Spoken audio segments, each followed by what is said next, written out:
Morning Odisha आसंतु आजिर मुख्य खबर उपरे नजर पकाइबा पूर्वरु आपणक भल पाइबा स्वरूप गोटे गोटे लाइक निश्चय करिवे एवं चैनल को सब्सक्राइब करिवे। नंबर 1 भारत पई गर्वर विषय चंद्रयान 3 को मिलिबो विश्व महाकाश पुरस्कार। भारतर चंद्रयान 3 विश्वर प्रथम देश भाबे चंद्रपृष्ठर दक्षिण ध्रुव निकटरे अवतरण करिथिला। एहा मध्यरे उक्त कार्यक्रम को नै भारत को मिलिछि एक बड़ सफलता। चंद्रयान 3 को अंतरराष्ट्रीय महाकाश महासंघ द्वारा विश्व महाकाश पुरस्कार सम्मानित करा जिवो। भारत व्यतीत अमेरिका रूसिया और चीन चंद्र सॉफ्ट लैंडिंग करिवार उपलब्धि हासिल करिसेंती। आसंता अक्टोबर 14 तारिख रे 75तम अंतरराष्ट्रीय महाकाश यात्री सम्मेलन उद्घाटन अवसर एही पुरस्कार प्रदान करा जिवो। चंद्रयान 3 गत वर्ष अगस्त मासरे चंद्रपृष्ठ रे सफलतार सह लैंडिंग करिथिला। तो सफलतार पाखापाखि एक वर्ष पर चंद्रयान 3 पुणी थरे एक सफलता हासिल करि। नंबर 2 बिजू पट्टनायक क्रीड़ा पुरस्कार नाम परिवर्तन हेबनी कहिले मुख्यमंत्री। राज्य स्तर रे कृति क्रीड़ाविद को प्रोत्साहन भाव प्रदान करा जाउतबा बिजू पट्टनायक क्रीड़ा पुरस्कार नाम परिवर्तन हेबनी। मुख्यमंत्री मोहन चरण माझी यह गणमाध्यम रे प्रकाश करिसेंती। एही क्रीड़ा पुरस्कार नाम परिवर्तन करा जाई राज्य क्रीड़ा पुरस्कार करा जिवो बोली चर्चा हेउतला। तेबे मुख्यमंत्री कहिसेंती एभली आलोचना संपूर्ण भित्तिहीन।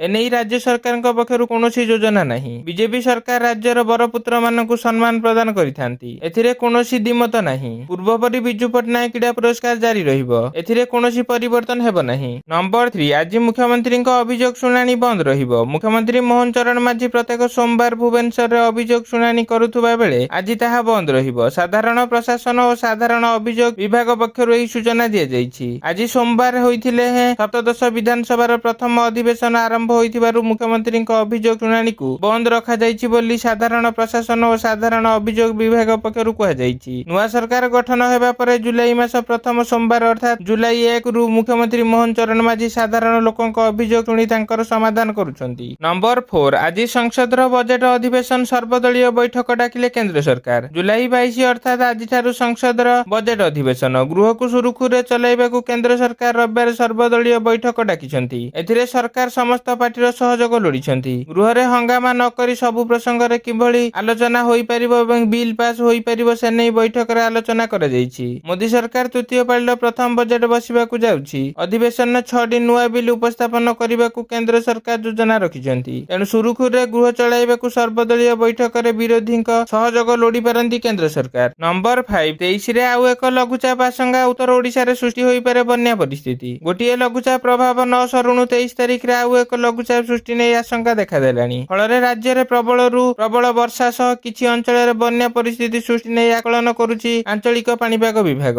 एपटे बंगोपसागर सृष्टि होइतिबा अवपात दुर्बल हेबारे लागिछि। प्रभाव रे राज्यर विभिन्न स्थान रे जारी रहिछि वर्षा। आज पई 11 जिल्ला को येलो वार्निंग जारी करा जाईछि। विशेष करी दक्षिण ओडिशा किछि स्थान रे प्रबल रु अति प्रबल वर्षा होईछि। कोरापुट रे समस्त अधिकारी छुट्टी को 23 तारिख जाय बातिल करा जाईछि। नंबर 6 केरल रे जणे निपा भाइरस आक्रांत चिन्हट मास्क पिंधिबा बाध्यतामूलक कला प्रशासन। केरल मालापुरम रे जणे निपा भाइरस आक्रांत चिन्हट होईछि। जणे 14 वर्षीय बालक निपा पॉजिटिव चिन्हट नै सूचना मिलिछि। केउ मानक कांटेक्ट रे आसीछि जानिबाकू सरकारी तत्परता रहिछि। आक्रांत चिन्हट अंचल 3 किमी मध्य सतर्क रहिबाकू परामर्श दिया जाईछि। मालापुरमवासी को मास्क पिंधिबा बाध्यतामूलक करिछि प्रशासन। केरल स्वास्थ्य मंत्री बीणा जॉर्ज मालापुरम जिल्लार 14 वर्षीय एक बालक निपा संक्रमण चिन्हट करिसेंती। मीडिया सह कथा हेबा बेले जॉर्ज कहिसेन जे पुणे स्थित जातीय भूताणु विज्ञान संस्था एही बालक आक्रांत थिबा चिन्हट करिसेंती। नंबर 7 स्कूल ले बाध्यतामूलक हेबो योग प्राणायाम शिक्षा। एणिकी स्कूल ले योग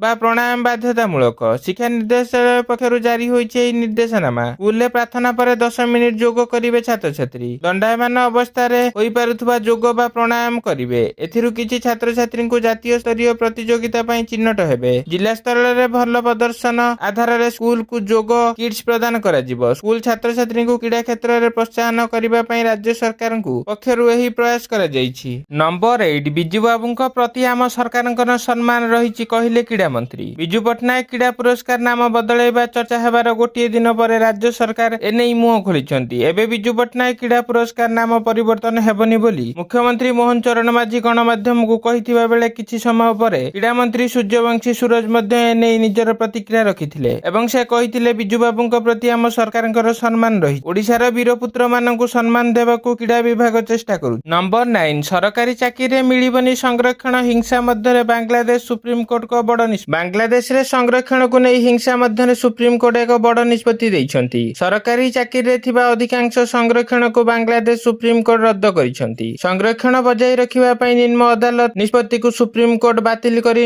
93% ଚାକିରିକୁ ଯୋଗ୍ୟତା ଉପରେ ଆଧାର କରିବାକୁ ନିର୍ଦ୍ଦେଶ ଦେଇଛନ୍ତି। 1971 ଯୁଦ୍ଧରେ ଯେଉଁମାନେ ଅଂଶଗ୍ରହଣ କରିଥିଲେ ସେମାନଙ୍କ ପରିବାରକୁ ବର୍ତ୍ତମାନ କେବଳ 5% ସଂରକ୍ଷଣ ପ୍ରଦାନ କରାଯିବ। ନମ୍ବର 10 ହାଉସ କମିଟିରେ ସାଂସଦ ଅପରାଜିତା ଷଡଙ୍ଗୀ। ହାଉସ କମିଟିରେ ସ୍ଥାନ ପାଇଲେ ଭୁବନେଶ୍ୱର ସାଂସଦ ଅପରାଜିତା ଷଡଙ୍ଗୀ। 12 ଜଣିଆ ହାଉସ କମିଟିରେ ତାଙ୍କୁ ସ୍ଥାନ ଦେଇଛନ୍ତି ଲୋକସଭା ବାଚସ୍ପତି ଓମ୍ ବିର୍ଲା। ଡକ୍ଟର ମହେଶ ଶର୍ମାଙ୍କ ଅଧ୍ୟକ୍ଷତାରେ 12 ଜଣିଆ ହାଉସ କମିଟି ଗଠନ ହୋଇଛି। ଏହି କମିଟିରେ Kalyan Banerjee, Sudhir Gupta, Kripanath Mallah, D Purandeswari, Sukhbinder Singh Randhawa, MS Reddy, Kodikunnil Suresh, doctor T Sumathi, Akshay Yadav, Dinesh Chandra Yadav ଅଛନ୍ତି। କିଛି ଦିନ ପୂର୍ବରୁ ବାଚସ୍ପତି Om Birla business advisory committee ଗଠନ କରିଥିଲେ। ଏଥିରେ କେନ୍ଦ୍ରାପଡ଼ା ସାଂସଦ ବୈଜୟନ୍ତ ପଣ୍ଡା ଓ କଟକ ସାଂସଦ ଭର୍ତ୍ତୃହରି ମହତାବ ସଦସ୍ୟ ଅଛନ୍ତି। ନମ୍ବର 11 ବାଂଲାଦେଶୀ ଆଶ୍ରୟ ମାଗିଲେ ନିଶ୍ଚୟ ଆଶ୍ରୟ ଦେବୁ କହିଲେ ମମତା ବାନାର୍ଜୀ। ପଶ୍ଚିମବଙ୍ଗ ମୁଖ୍ୟମନ୍ତ୍ରୀ ମମତା ବାନାର୍ଜୀ କୋଲକାତାରେ ଶହୀଦ ଦିବସ ରାଲିକୁ ସମ୍ବୋଧିତ କରିଛନ୍ତି। ଏହି ଅଭିଭାଷଣରେ ମମତା ବାନାର୍ଜୀ ବାଂଲାଦେଶରେ ଚାଲିଥିବା ହିଂସା ସମ୍ପର୍କରେ ଉଲ୍ଲେଖ କରିଥିଲେ।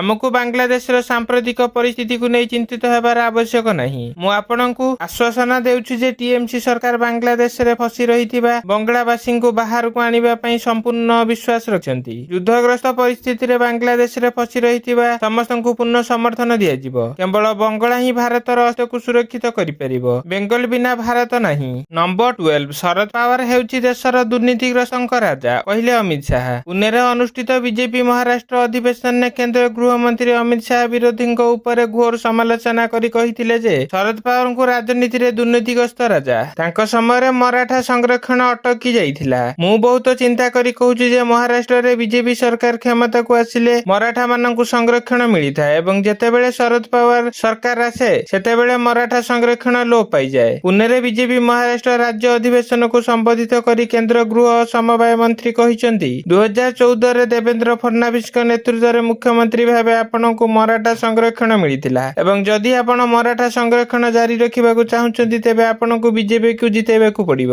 ନମ୍ବର 13 ରିଚା ଘୋଷଙ୍କ ବିସ୍ଫୋରକ ବ୍ୟାଟିଂ ଏସିଆ କପରେ ଭାରତର କ୍ରମାଗତ ଦ୍ୱିତୀୟ ବିଜୟ। ପ୍ରଥମ ମ୍ୟାଚରେ ପାକିସ୍ତାନକୁ ଧୂଳି ଚଟାଇଥିବା ଭାରତୀୟ ମହିଳା ଦଳ UAE ବିପକ୍ଷରେ ବୃହତ ବିଜୟ ହାସଲ କରିଛି। ଶ୍ରୀଲଙ୍କାରେ ଚାଲିଥିବା ଏସିଆ କପରେ ଭାରତୀୟ ମହିଳା ଦଳ କ୍ରମାଗତ 2ଟି ବିଜୟ ହାସଲ କରି ସେମିଫାଇନାଲରେ ନିଜର ସ୍ଥାନ ପକ୍କା କରିଛି। ଟସ୍ ହାରି ପ୍ରଥମେ ବ୍ୟାଟିଂ କରିଥିବା ଭାରତ ନିର୍ଦ୍ଧାରିତ 20 ଓଭରରେ 5 ୱିକେଟ ହରାଇ ବିଶାଳ 201 ରନ୍ କରିଥିଲା। ଏହାର ଜବାବରେ UAE 20 ଓଭରରେ 7 ୱିକେଟ ହରାଇ କେବଳ 123 ରନ୍ କରିବାକୁ ସକ୍ଷମ ହୋଇଛି। ଫଳରେ ଭାରତୀୟ ମହିଳା ଦଳ ମ୍ୟାଚ୍ 78 ରନରେ ଜିତି ନେଇଛି। ବ୍ୟାଟିଂରେ ମାତ୍ର 29 ବଲରେ ଅପରାଜିତ 64 ରନର ଇନିଂସ ଖେଳିଥିବା ଭାରତୀୟ ଟିମର ରିଚା ଘୋଷଙ୍କୁ ମ୍ୟାନ୍ ଅଫ୍ ଦି ମ୍ୟାଚ୍ ପୁରସ୍କାର ମିଳିଛି।